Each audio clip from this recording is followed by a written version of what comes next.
제가 어렸을 때 저희 선친 돌아가신 아버지하고 한번 고속버스를 탄 적이 있습니다. 근데 그 자리는 저희 아버지 지인 장로님들도 함께 고속버스를 타는 그런 자리였습니다.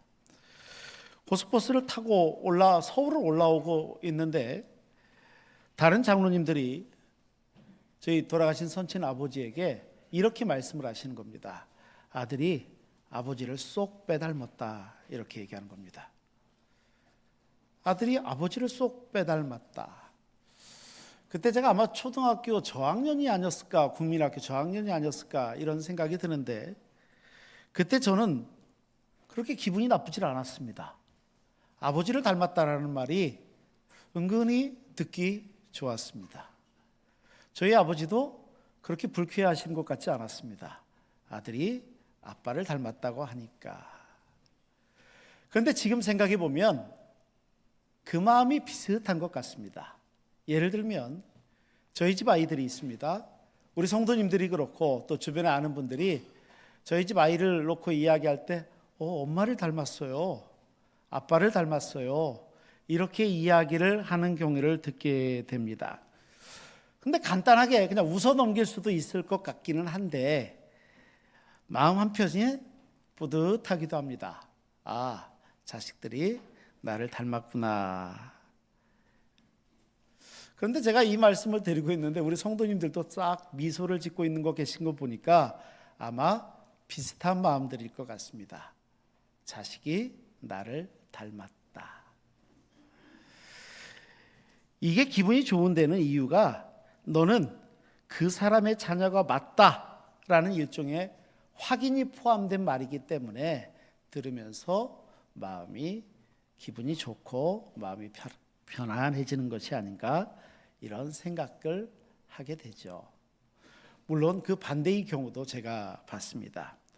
어떤 경우에는요, 절대 아버지를 닮기를 싫어하는 분이 있었습니다. 왜 그런가 했더니요, 어려서부터 아버지가 그렇게 폭력적이었고 어머니뿐만 아니라 자식들을 그렇게 많이 때리셨어요. 그래서 그분이 신앙생활 하시고 어떤 게 너무 힘들었는가 말씀하시는데 기도할 때 하나님 아버지라는 말이 너무 힘들었대요. 그래서 그분은 한동안 하나님 이렇게 기도를 했다는 거예요. 자기에게는 아버지에 대한 인상이 너무 무겁고 힘들었던 겁니다. 그럴 수도 있겠다, 이런 생각을 한번 해봤습니다. 최근에 우리나라에 혹시 이런 말 들어보셨습니까? 구하라법. 한 연예인이 갑자기 어떻게 이렇게 유명을 달리하게 됐는데 평생 동안 나타나지도 않았던 어머니가 나타나가지고 딸의 유산을 가져가, 이걸 못한다, 이런 것들 때문에 일명 구하라법, 이렇게 해서 아마 뉴스를 보신 분들이 계실 것도 같습니다. 부모의 의무는 다하지도 않으면서 권리는 누려서는 안 된다. 아마 법의 취지는 이런 것이 아니었을까 생각이 듭니다. 누가 부모인가, 누가 자식인가의 문제일 수도 있지만 이거는 신분에 관한 문제이기도 합니다. 그 신분을 갖기 위한 자격은 어떠해야 되고, 그 신분을 가졌을 때 권리는 무엇이고 의무는 무엇인가, 그리고 이 모든 것들이 어떻게 작동할 수 있는가, 이런 것들에 대한 종합적인 이해가 포함된 것이 아마 이런 논쟁이 벌어진 이유가 아니었을까요? 그만큼 신분은 중요합니다. 그리고 그 신분이 불안하잖아요. 그러면 결국 삶 전체가 영향을 받습니다. 오늘 본문은 바로 이 질문에 대한 하나님의 대답이 포함되어져 있습니다. 우리의 신분은 과연 무엇인가? 나는 누구의 자녀인가? 오늘 성경은요, 명확하게 대답을 하고 있습니다. 그리고 내 신분, 하나님 아버지 앞에서의 내 신분에 대한 대답일 뿐만 아니라 이 신분을 가진 이가 어떤 모습을 가지고 있어야 되는가에 대한 것까지 바울은 조금은 어렵지만 아주 신중하게 설명하고 있는 것을 보게 됩니다. 이번 주 성서전과의 본문이 실은 이겁니다. 오늘 성서전과 본문을 가만히 읽으면서 아이고, 본문 되게 어렵다, 제가 이런 생각을 했습니다. 어떤 의미가 있을까요? 성경의 대답은 과연 무엇이었을까요? 첫 번째로 우리는 종의 영이 아니라 양자의 영을 받았다, 이 사실을 분명하게 말씀하고 있습니다. 12절 말씀은 이렇게 기록하고 있습니다. 그러므로 형제들아, 우리가 빚진 자로 돼 육신에게 져서 육신대로 살 것이 아니다, 성경은 이렇게 말씀합니다. 여기서 바울이 말하는 육신은 피지컬적인 것, 물리적인 것, 이런 몸을 이야기하는 게 아닙니다. 바울이 말하는 이 육신은요, 하나님을 떠나서 살아가는 그런 사람들이 살아가는 존재의 방식을 육신이라고 했습니다. 세상의 질서를 따릅니다. 그렇게 살아가던 삶의 자리가 있습니다. 이것을 바울은 육신이라고 이야기합니다. 바울은 이렇게 육신을 따라 살게 되면 어떻게 되는가 분명히 대답을 하는 것을 봅니다. 13절 말씀을 보면 그 대답은 이겁니다. 너희가 육신대로 살면 반드시 죽을 것이로되 영으로서 몸의 행실을 죽이면 살아난다, 이렇게 말씀하시는 장면입니다. 이 말씀에는 두 가지 삶의 모습이 서로 대비되어져 있는 것을 보게 되죠. 하나는 육신을 따르는 죽음의 길이 있다는 것입니다. 또 하나는 성령을 따르는 생명의 길이 있다라는 사실을 바울은 분명히 말씀합니다. 왜 이렇게 됐을까요? 이렇게 된 데는 이유가 있습니다. 그 이유를 15절에 대답하고 있는데 이건 너무 유명한 말씀이죠. 우리 한번 같이 읽어볼까요? 15절 말씀을 함께 읽겠습니다. 너희는 다시 무서워하는 종의 영을 받지 아니하고 양자의 영을 받았으므로 우리가 아빠 아버지라고 부르짖느니라. 아멘. 여기서 양자의 영을 받았다, 히브리어 헬라어로는요 휘포테시아라는 단어를 사용합니다. 이거는 실제로 당시에 있었던 로마의 법률적인 용어이기도 했습니다.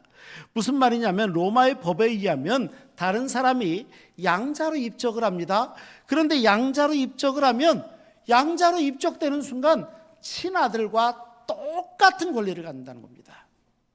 그 전에 빚이 있었고 신분이 있었고 이런 것들은 다 사라져버리고 새 아버지의 상속자로 인정을 받습니다. 자, 그러니까 로마서를 가장 처음에 읽었던 독자들 있죠? 이 독자들은 로마법에서 이야기하고 있는 이 양자에 대한 개념을 당연한 것처럼 알고 있었던 사람들입니다. 그 사람들은 그냥 그렇게 이야기하는 것이고 양자의 지위를 말하는 것이고 하나님 앞에 서게 될 때 그 개념처럼 완벽한 신분의 변화를 우리가 양자의 영을 가지면서 받을 수 있다라는 말씀이죠. 바로 이 사실입니다. 여기서 중요한 것은 종의 영과 양자의 영이 있는데 이것이 서로 대조되는 게 참 중요합니다. 종의 영은요 두려움을 가지고 있는 영입니다.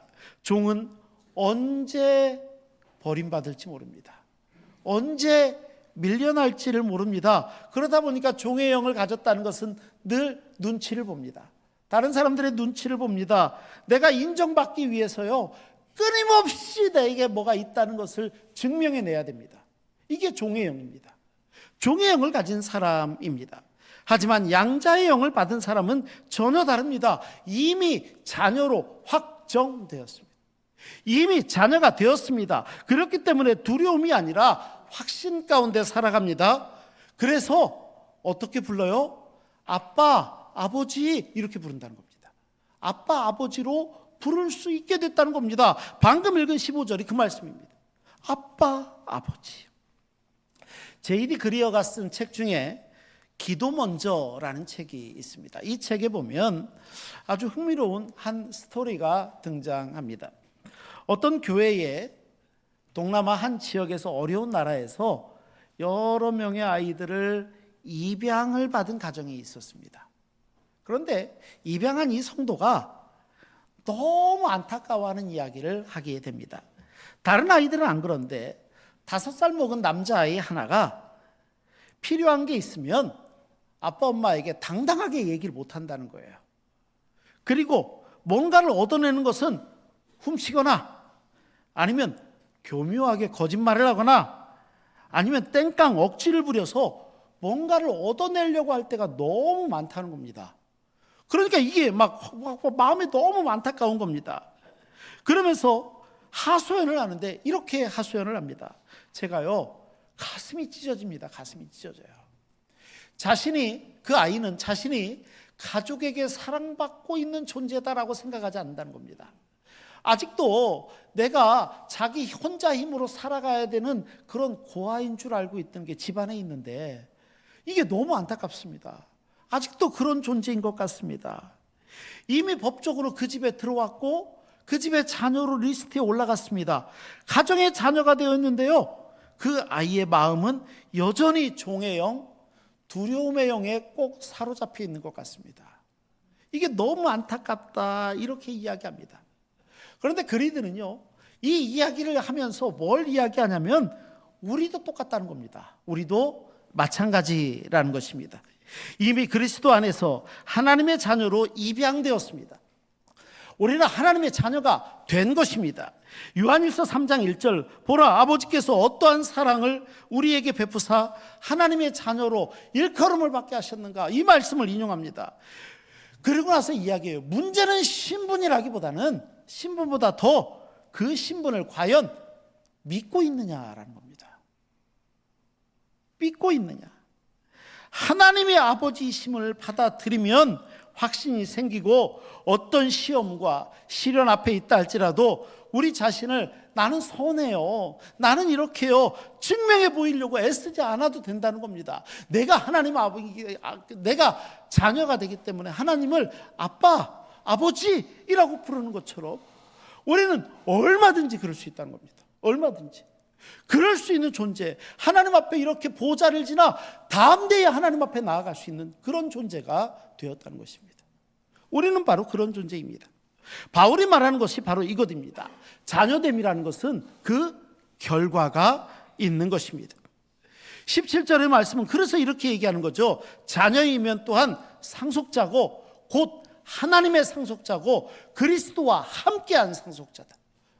우리가 자녀라는 것은 바로 그 사실이라는 것입니다. 기억하셔야 됩니다. 우리는 종이 아니라 상속자, 양자의 영을 가진 존재들입니다.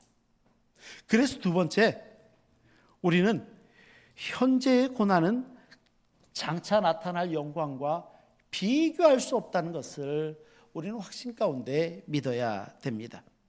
자녀가 되었습니다. 그러면 우리는 하나님의 자녀가 됐기 때문에 모든 고난과 고통이 다 사라져 버립니까? 그렇지 않다는 겁니다. 고난이 있을 수 있습니다. 17절 계속 이어지는 하반절은 이렇게 말씀하고 있습니다. 우리가 그와 함께 영광을 받기 위하여 고난도 함께 받아야 할 것이니라 말씀합니다. 바울은 상속자의 길에 고난이 있을 수 있다는 겁니다. 내가 하나님의 양자가 되었기 때문에, 구원받은 하나님의 자녀가 되었기 때문에, 상속자가 되었기 때문에 어떤 고난도 고통도 싹 사라진다, 그렇게 이야기하지 않습니다. 고난을 면제된 것이 아니라 오히려 우리 구주 예수 그리스도와 함께 상속자가 된 사람들은 그리스도께서 걸어가셨던 그 길, 고난의 길, 이 길도 함께 걸어가야 된다는 것입니다. 우리도 그 길을 함께 걷는 것입니다. 그런데 순서가 있다는 것입니다. 영광이 먼저가 아니라 고난이고, 고난 다음이 영광이라는 사실을 바울은 분명하게 말씀하고 있습니다. 그래서 바울이 바라보는 고난은 이렇습니다. 18절에 바울은 고난을 이렇게 바라보죠. 생각하건대 현재의 고난은 장차 우리에게 나타날 영광과 비교할 수 없도다라고 이야기합니다. 이 비교할 수 없도다라는 그 헬라어의 원어는요, 이게 참 재밌는 표현인데, 저울에 함께 올려놓을 가치가, 자격조차 없다. 에이, 어떻게 비교해? 비교 자체가 성립하지 않는다라는 게 비교할 수 없도다라는 원어의 의미입니다. 그러니까 바울은 지금 고난을 가볍게 여기는 것 같습니까? 아니요, 가볍게 여기지 않습니다. 왜요? 바울이요, 생애 동안 받았던 고난이 실로 대단하기 때문입니다. 바울은 여러 군데서 자기가 받았던 고난을 이야기합니다. 생애 중에 어느 순간엔 매를 흠씬 두들겨 맞았던 적도 있고, 옥에 갇히기도 했고, 배가 파선해서 바다에서 죽을 뻔하기도 하고 광야에서 위험한 늘 노출되었던 적도 있고 바울은 그랬다는 겁니다. 그러니까 바울이 고난을 모르니까 저런 소리 하지 이게 아니라는 겁니다. 바울은요 누구보다도 예수 그리스도 때문에 복음을 증거하는 것 때문에 고난의 현장에 있었다라는 사실입니다. 오히려 고난의 무게를 정확히 알고 있었죠. 그럼에도 불구하고 그 고난은 장차 나타날 영광이라는 저울에 어떻게 같이 올라가냐는 거예요. 올라갈 수 없다는 것입니다. 비교 자체가 무의미할 만큼 하나님께서 장차 허락하시는 영광은 훨씬 더 크다는 것입니다. 우리가 믿음으로 이겨냈을 때 그 고백이 있다는 겁니다. 바울은요 다른 성경에도 똑같이 이야기했던 적이 있습니다. 고린도 후서 4장 17절 이하의 말씀을 보면 바울이 이렇게 말씀합니다. 우리가 잠시 받는 환난에 경한 것, 그러니까 환난이 잠시라는 거예요. 잠깐 받는 환난에 경한 것이 지극히 크고 영원한 영광에 중한 것을 우리에게 이루게 한다는 거예요. 우리에게 이루게 하면이 그 우리가 주목하는 것은 눈에 보이는 잠깐 보이는 이 눈에 보이는 것이 아니요 보이지 않는 것인데 보이는 것은 잠깐이고 보이지 않는 것은 영원하다 이렇게 말씀합니다. 그 하나님의 은혜가 있다는 것입니다. 쉽게 말하면 그래요. 지금 우리가 겪고 있는 고난은요 아무리 고난이 심해도 그것은 잠깐이라는 것입니다. 하지만 하나님이 우리에게 준비하신 영광은 영원하다는 것입니다. 바울에게 고난은 그냥 견디면 끝나네, 아이 견뎠다 이것이 아니고 하나님께서 오히려 그 고난을 통해서 하나님께서 영원한 영광을 만들어 가신다고 믿는 것. 바울은요 고난을 그렇게 봤다는 겁니다. 고난은 그것이라는 것입니다. 고난 자체가 영광이라는 말, 이건 물론 아닙니다. 어떻게 고난이 영광이 될 수 있겠습니까? 하지만 하나님께서는 우리가 지나가는 고난의 그 자리에서 우리 안에 영광을 준비하고 계시다는 믿음과 소망이 필요하다는 말씀이죠. 바로 그 사실 말입니다. 그래서 바울은요 이제 시선을 나에게서 더 확대해 나갑니다. 19절에는 그 시선을 확대하며 이렇게 얘기합니다. 피조물, 이 세상의 온 피조물입니다. 모든 피조물이 고대하는 바가 있다는 거예요. 뭘? 하나님의 아들들이 나타나는 것을 고대하는 겁니다. 하나님의 아들들이 나타나기를 바란다는 것입니다. 이 고대한다라는 게 무슨 의태어 같습니다. 헬라어에서는요 목을 쭉 빼서 쭉 쳐다보는 겁니다. 애타게 무엇인가를 기다리는 모습이 고대한다라는 헬라어의 원어적인 의미를 가지고 있습니다. 우리가 눈으로 바라보는 모든 피조물들이요 목을 빼고 쭉 빼고 기다리는데 누구를 기다리냐면 하나님의 아들들이 드러나기를 기다린다는 것입니다. 왜 나만 겪는 고난입니까? 왜 나만 이렇게 이럽니까? 아닙니다. 이 모든 것들을 넘어서서 온 피조물들이 장차 나타날 하나님의 영광, 하나님께서 드러내시는 것, 하나님께서 이루어 가시는 하나님의 나라, 이 모든 것들을 드러내게 하신다는 겁니다. 19세기 미국 시카고의 변호사였던 호레이쇼 스패포드라는 분이 계십니다. 이분은요 당시 무디 목사님하고도 굉장히 막역하게 친했던 분이시고 교회에서요 재정을 맡기도 했었고요 교회학교 교사, 주일학교 교사도 열심히 하셨던 아주 신실한 헌신적인 신앙인이었습니다. 그런데 이 스패포드의 인생에 연이어 고난이 계속 닥쳐옵니다. 가장 먼저는 4살 난 아들이 열병으로 그만 세상을 떠나고 말았습니다. 이듬해인 1871년에는 그 유명한 시카고 대화재, 이 시카고 대화재 때 전 재산을 잃어버릴 정도로 고난을 받게 됩니다. 그리고 1873년에는요 몸과 마음이 지친 가족들, 아이고 너무 지쳤으니까 아내와 4딸이 있었는데 아내와 4딸을 먼저 유럽으로 보내게 되었습니다. 그 배에는 313명이 타고 있었는데 이 여객선이 1873년 11월 22일 새벽 2시 그만 영국의 범선과 정면으로 충돌하게 됩니다. 침몰하게 되는데 313명 중에 구조된 사람은 87명이었고 226명이 그만 생을 그곳에서 마감하게 되었습니다. 스패포드는 미국 시카고에서 이 소식을 뉴스로 들었습니다. 뉴스로. 자기 아내와 4명의 딸이 타고 가고 있는 이 배가 침몰했다는 소식을 뉴스로 듣고 있었습니다. 그런데 얼마 지나서 구조된 아내가 전보를 보냈습니다. 근데 전보의 내용이 뭐냐면 혼자만 구조되었음. 아내는 구조됐는데 4딸이 그만 물에 빠져 죽고 말았던 것입니다. 이제 스패포드는 구조된 아내를 만나러 배를 타고 대서양을 건너게 되었습니다. 배를 타고 지나가고 있는데 어느 날 선장이 다가오더니 스패포드에게 이렇게 이야기합니다. 지금 지나가고 있는 이곳이 배가 파손했던 곳이고, 그 말은 다른 말로 이야기하면 그의 4딸이 죽음을 당한 곳이 그 바다 위라고 이야기를 하게 됩니다. 스패포드는 그날 배 선상에서 밤새도록 탄식하며 웁니다. 이 자리에서 내 생때 같은 4딸이 죽임을 당했다고 생각을 하니 왜 마음이 아프지 않았겠습니까? 그렇게 탄식하며 울부짖는 그 고통의 한복판에서 그가 그 마음을 가지고 썼던 시가 우리가 설교 전에 불렀던 찬송가 413장 내 평생에 가는 길이었습니다. 내 평생에 가는 길, 순탄한 순간도 그렇지 않은 순간도, 마귀가 달려들어 보는 순간도, 하지만 그 순간 그는 눈에 보이지 않는 하나님의 신실하심을 붙잡습니다. 그리고 고백하는 게 있어요. 내 영혼 평안해. 그의 고백입니다. 비록 스패포드의 고난이 사라진 것은 아닙니다. 하지만 고난의 그 자리에서 하나님께서는 이제 전 세계의 수많은 그리스도인들에게 위로를 하는 영원한 노래를 바로 그곳에서 만드셨다, 이렇게 고백하는 것을 보게 됩니다. 오늘 우리는 크고 작은 여러 가지 고난들을 가지고 살아가는 경우도 꽤 있으실 것 같습니다. 병상에서 회복을 기다리며 하나님 앞에 나아가 있는 분들도 계시고, 자녀의 문제로 마음 졸이시는 분도 계실지도 모릅니다. 사업의 문제로 어려움 가운데 잠을 못 이루시는 분도 계실지도 모르겠습니다. 학업을 하는 학생이라면 학업이 아마 그런 것일지도 모르고요.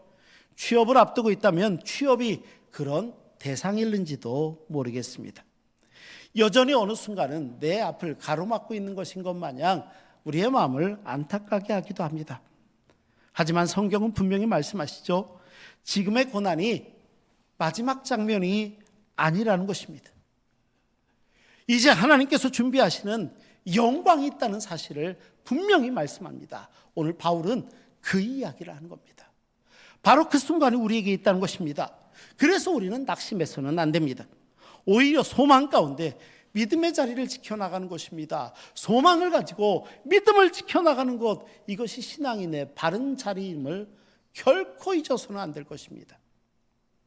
그래서 세 번째로 바울은 이 기다림이 구체적으로 어떻게 이루어지는 것을 설명하는데, 보이지 않는 것을 소망하고 인내로서 기다리는 게 중요하다는 것입니다. 20절에서 21절은 피조물이 허무한데 굴복하게 된 것은 스스로 그가 원해서가 아니라고 이야기합니다. 하나님의 뜻이 그 가운데 포함되었음을 말합니다. 그 끝은 어떻습니까? 해방되어 하나님의 자녀들의 영광의 자유에 이르는 것이다, 이렇게 말씀합니다.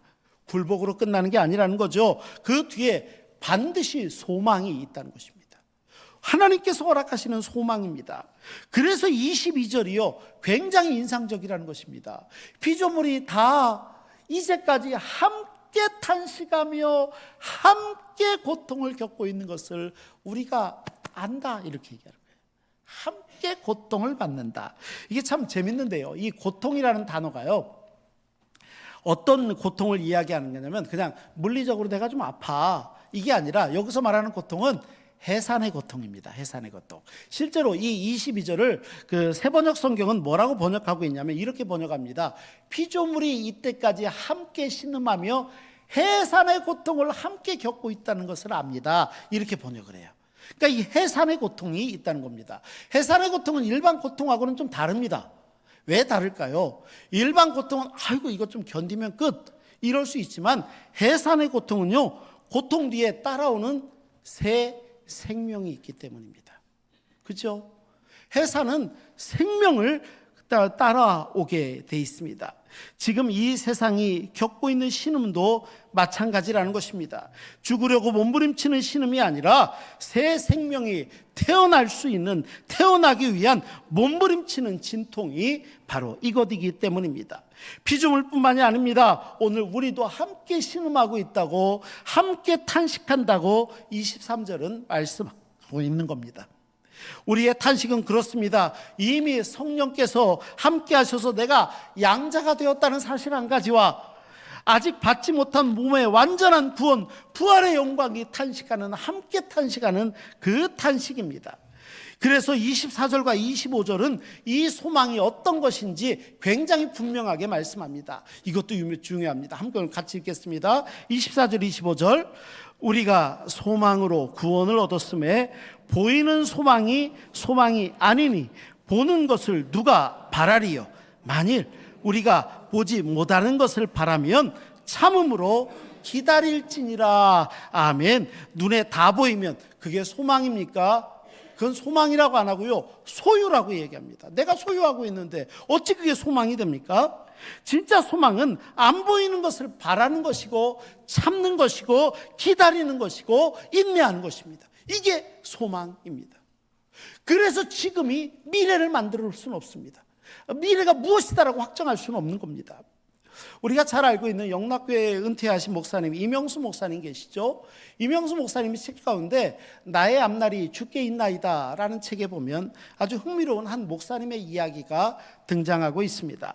어느 목회자가 자기 신앙에 대해서 이런 고백을 한 적이 있습니다. 그때 그는요, 한때 어떤 생각을 했냐면, 내가 지금 현재 가지고 있는 아주 어두운 감정이 있는데, 내가 지금 가지고 있는 이 어두운 감정으로 미래를 단정했다는 거예요. 너는 나중에도 이럴 거야 라고 얘기했다는 겁니다. 늘 비난하고 비판하고 이런 자세만 가졌던 거죠. 그래서 그때 생각해 보면 그 시절은 늘 어두웠고, 그의 미래는 이렇게 표현해요. 그의 미래는 미래가 없는 탄식의 울타리 안에 갇혀 있는 것 같았다, 이렇게 얘기해요. 미래가 없는, 탄식밖에 없는 그 울타리 안에 갇혀 있었다는 거예요.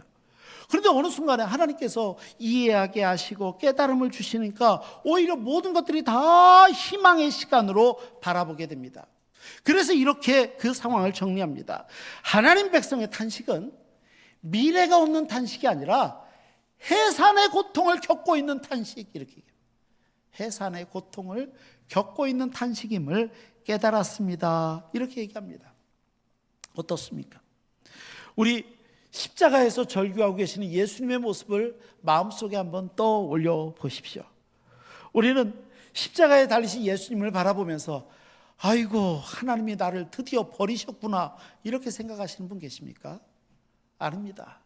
십자가에 달린 예수님을 생각하면 그 절망의 탄식을 우리는 하지 않습니다. 오히려 만물을 새롭게 하시고자 하셨던 하나님의 마음을 읽게 됩니다.